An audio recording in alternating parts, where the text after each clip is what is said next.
Good morning to all of you once again.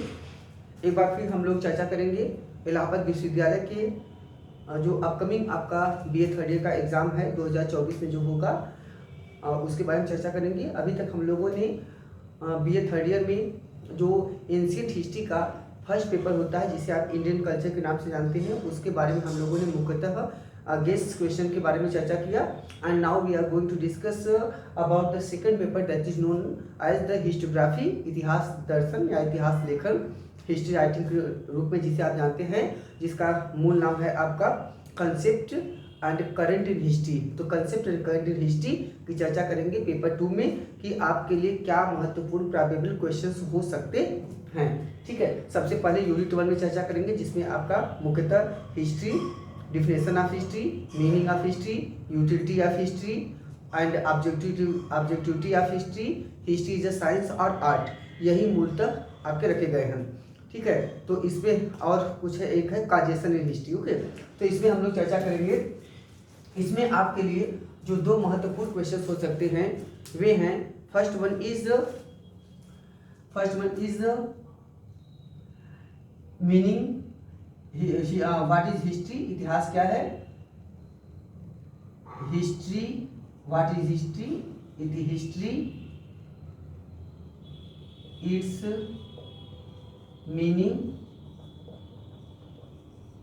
Meaning, nature and utility.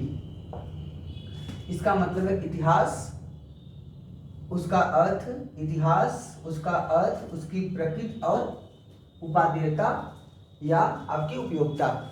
ये question जो है कई बार पूछे जाते हैं। इतिहास का अर्थ, उसकी प्रकृति बताइए। कभी कभी आता है आपका इतिहास का अर्थ और उसकी परिभाषा बताइए। कभी कभी आता है इतिहास और उसका महत्व बताइए। ठीक है, तो ओवरऑल आप एक फुल क्वेश्चन तैयार कर लीजिएगा कि इतिहास क्या है, उसका अर्थ क्या है, उसकी प्रकृति क्या होती है और उसकी उपादेयता मतलब महत्व क्या होता है।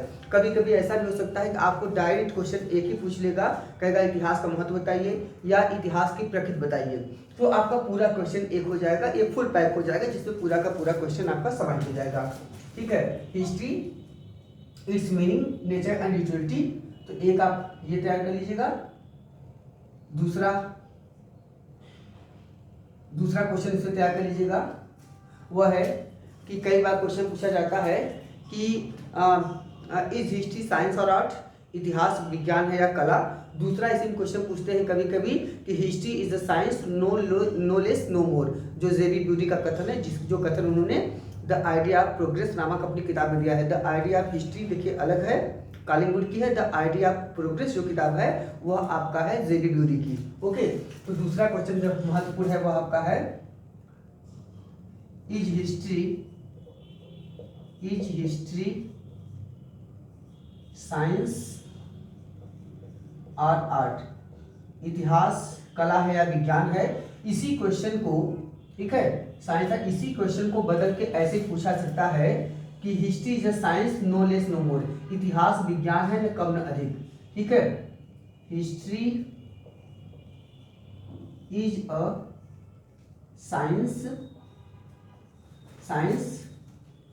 नो लेस नो मोर,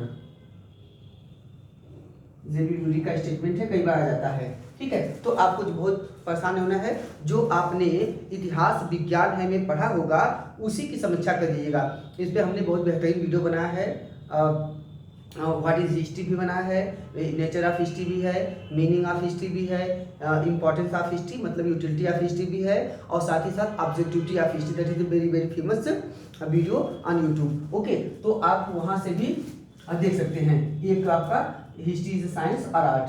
ठीक, तो आपको क्या लिखना है, कैसे लिखना है, हम आगे चर्चा भी करेंगे इस पे। एक क्वेश्चन आप यहाँ से और पढ़ सकते हैं, दोनों में 100% काम हो जाएगा। फिर भी कभी कभी इसलिए क्वेश्चन एक बता देते हैं कि आप, हो सकता है कि आप कुछ अलग लिखना चाहते हो, तो उसके लिए एक क्वेश्चन आप तैयार कर सकते हैं जो कि बहुत फेवरेट क्वेश्चन है यूनिवर्सिटी का, ऑब्जेक्टिविटी इन हिस्ट्री, इतिहास में वस्तुनिष्ठता, या what do you mean by historical objectivity. ठीक है, ऐतिहासिक वस्तुनिष्ठता से आप क्या समझते हैं, तो ये आप हो गया, अगला हो गया आपका objectivity in history.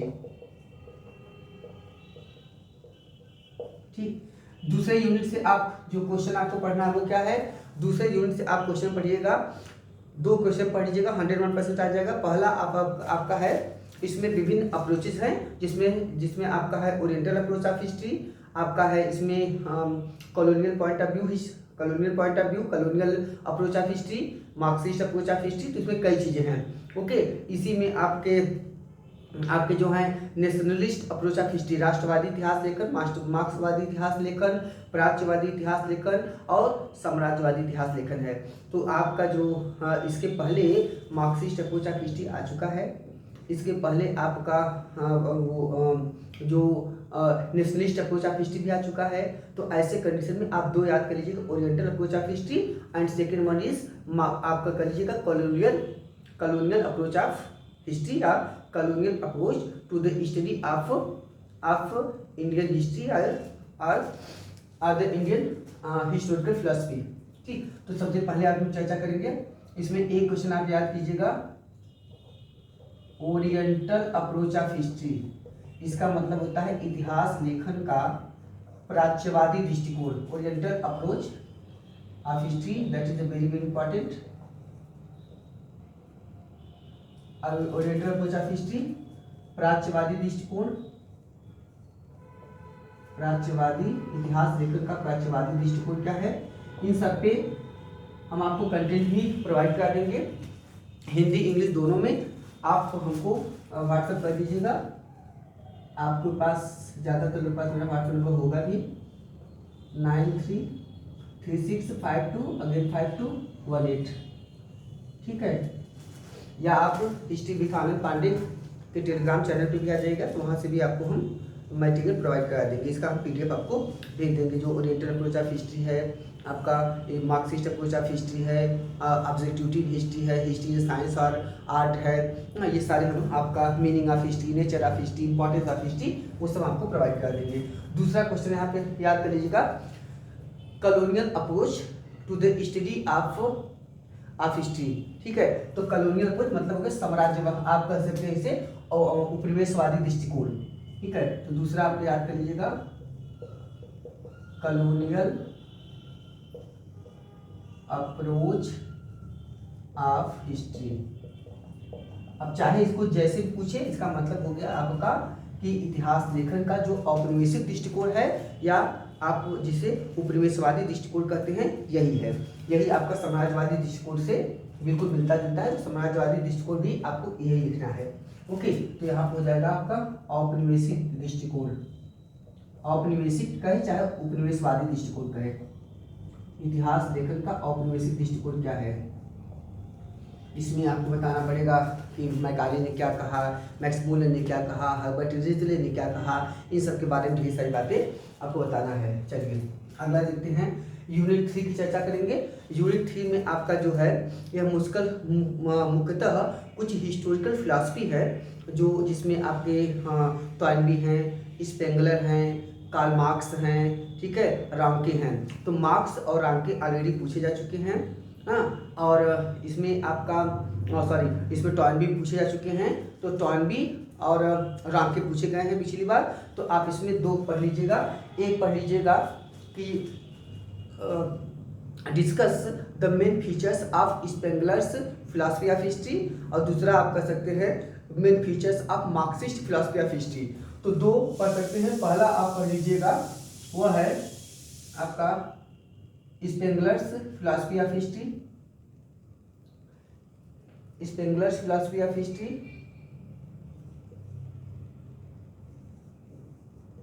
Spengler's philosophy of,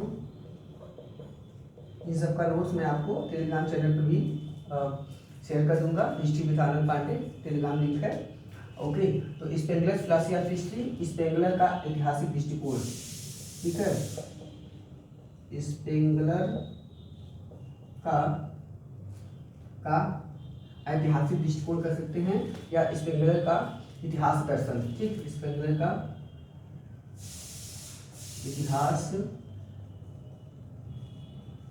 इतिहास दर्शन, दूसरा आप पढ़ लीजिए, एक स्पेंगलर हो गया। दूसरा पढ़ लीजिएगा आप मार्क्सिस्ट फिलॉसफी ऑफ हिस्ट्री, ठीक है। तो यहाँ पढ़ लीजिएगा मार्क्सिस्ट फिलॉसफी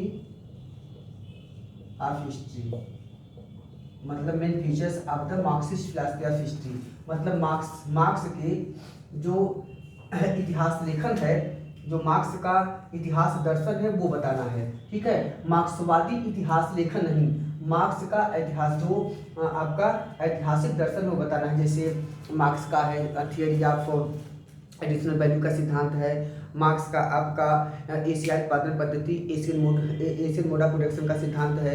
जैसे मार्क्स का आपका हिस्टोरिकल मटेरियलिज्म ऐतिहासिक भौतिकवाद का सिद्धांत है, मार्क्स का डायलेक्टिक मटेरियलिज्म, मार्क्स का द्वंद्वात्मक भौतिकवाद का सिद्धांत है, मार्क्स का क्लास ऑफ स्ट्रगल मतलब आपका वर्ग संघर्ष का इतिहास है। वर्ग संघर्ष को जो उन्होंने 5 भागों बांटा है, ठीक है।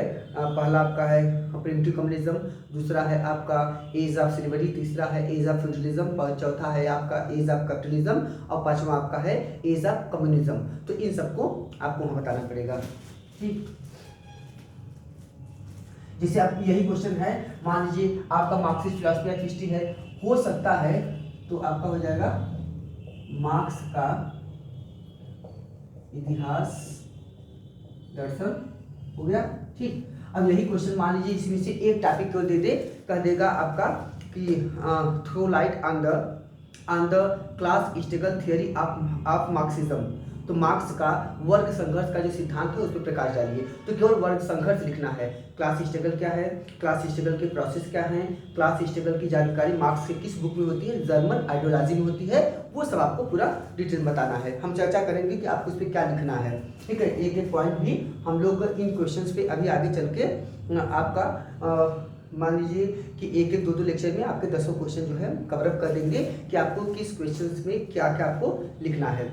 ओके, चलिए अब जो है यूनिट 4 की चर्चा करेंगे। इसमें आपका है, देखिए, unification of Italy, unification of Germany, उसके बाद इसमें है आपका नेशनलिज्म इन इंडिया, ठीक है। तो इसमें से हर बार एक क्वेश्चन आना ही आना है, वह है कि भारत में राष्ट्रवाद का उद्भव विकास बताइए, एक क्वेश्चन। दूसरा या तो आएगा यूनिफिकेशन ऑफ जर्मनी या तो आएगा यूनिफिकेशन ऑफ इटली। तो यूनिफिकेशन ऑफ इटली चूंकि आ चुका है and the role of Cavour, तो नाउ यू कैन अटेम्प्ट आप प्रिपेयर यूनिफिकेशन ऑफ जर्मनी। तो सबसे मेन क्वेश्चन आपका हो गया पहला, यूनिफिकेशन ऑफ जर्मनी। अब आपका हो जाएगा जर्मनी का एकीकरण, ठीक है। अब जर्मनी का एकीकरण हो गया तो चाहे इसमें बिस्मार्क का रोल पूछे या न पूछे, क्योंकि बिस्मार्क का रोल ही तो इम्पोर्टेंस है ही, तो बिस्मार्क को तो आपको तभी लिखना है। अब कोई कहते मौर्य वंश का इतिहास लिखे, तभी आप अशोक को लिखेंगे, चंद्रगुप्त मौर्य को लिखेंगे, और अगर कोई कहते कि चंद्रगुप्त मौर्य अशोक का इतिहास लिखे तभी आप लिखेंगे। तो वैसे जान लीजिएगा, या पूछ सकता है unification of Germany, throw light on the unification causes and consequences of the unification of Germany. Otherwise पूछ सकता है आपका कि write a detailed note, a short note about the unification of Germany, या पूछ सकता है कि write a note on the unification of Germany and specially the role of Bismarck. तो जो बिस्मार्क का रोल था उसके तहत पूछ सकता है। तो आप जब भी पढ़ेंगे तो बिस्मार्क को पढ़ेंगे। तो पूरा क्वेश्चन अभी से दिमाग में रखिए कि यूनिफिकेशन ऑफ जर्मनी and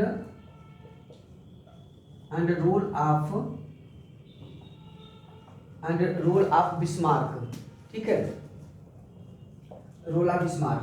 तो यहां से आप पूरा पढ़ लीजिएगा, चाहे ये आए चाहे वो आए, दोनों लिखना सेम है। ओके, चलिए अगला देखते हैं। अगला है आपका give an account of the origin and growth of Indian nationalism. तो भारतीय राष्ट्रवाद के उद्भव और विकास की प्रक्रिया को बताइए, या उसका डिस्कस कीजिए, या आपको उस पर प्रकाश डालिए। तो आप ये तैयार कर लीजिएगा, कि right note on the origin and growth of Indian nationalism. भारतीय राष्ट्रवाद के उद्भव और विकास की प्रक्रिया को बताना है। भारत में राष्ट्रवाद, पहले राष्ट्रवाद क्या है, राष्ट्रवाद का विकास कैसे हुआ, भावना कब आई आधुनिक काल में, भारतीय राष्ट्रवाद क्या है, राष्ट्रवाद के उद्भव के पीछे कौन कौन से प्रमुख रीजन, प्रमुख काजेस थे, उनके बारे में 7-8 कारण बताइए। फिर बताइएगा कि ये राष्ट्रवाद धीरे धीरे कैसे विकसित हुआ और कैसे इस राष्ट्रवाद के अंतर्गत भारत की स्वतंत्रता प्राप्त हो गई, यहाँ तक पूरा बता सकते हैं। ओके, और अगर लास्ट यूनिट आपका है, लास्ट यूनिट देखिए मुख्यतः कौन से क्वेश्चन है, एक है आपका रशियन रेवोल्यूशन, एक है आपका चाइनीज रेवोल्यूशन, एक है आपका उसमें सेकेंड वर्ल्ड वार, यही मुख्यतः जो है आपके टॉपिक हैं, और एक है आपके कॉलोनिज्म एंड इम्पीरियलिज्म। ठीक, तो इसमें क्या कर लीजिएगा, इसमें चूंकि Russian revolution and second world war आ चुका है, तो सबसे अच्छा क्वेश्चन है चाइनीज रेवोल्यूशन ऑफ 1911, ये 100% आएगा। तो पहला तैयार कर लीजिए, right and essay on Chinese revolution, तो पहला तैयार कर लीजिएगा आप चाइनीज रिवॉल्यूशन ऑफ 1911 AD। चीन की 1911 की चीनी क्रांति पर प्रकाश डालिए, पर टिप्पणी लिखिए, का उल्लेख कीजिए, कुछ भी हो। चाइनीज रिवॉल्यूशन ऑफ 1911 AD पहला क्वेश्चन हो जाएगा। दूसरा आप तैयार कर लीजिएगा, throw light on the main features of colonialism, उपनिवेशवाद के प्रमुख लक्षण, प्रमुख विशेषताओं का उल्लेख कीजिए। उपनिवेशवाद क्या है, उसके प्रमुख लक्षण क्या है, उपनिवेशवाद के उद्भव के पीछे प्रमुख कारण क्या थे, उपनिवेशवादी प्रक्रिया का विकास कैसे हुआ, औपनिवेशिक प्रक्रिया कैसे आगे चलकर साम्राज्यवादी प्रक्रिया का आधार बना, इसको पूरा डिटेल में आप यहाँ से वर्णन कर सकते हैं। तो अगला आपका हो जाएगा क्वेश्चन कि right note on the main features of colonialism, यहाँ आप कर लीजिएगा राइट नोट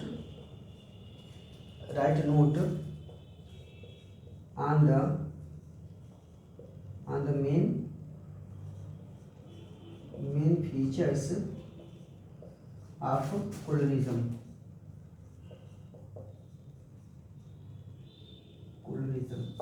ठीक है, उपनिवेशवाद के प्रमुख लक्षण, प्रमुख विशेषताओं का उल्लेख कीजिए। तो ये दो क्वेश्चन जो है सबसे ज्यादा इंपॉर्टेंट आपके हैं यहाँ, मतलब ये क्वेश्चन जो है यहाँ से आपका 101% 5 क्वेश्चन तो फंस ही जाएगा, श्योरली आपका यहाँ से हो जाएगा।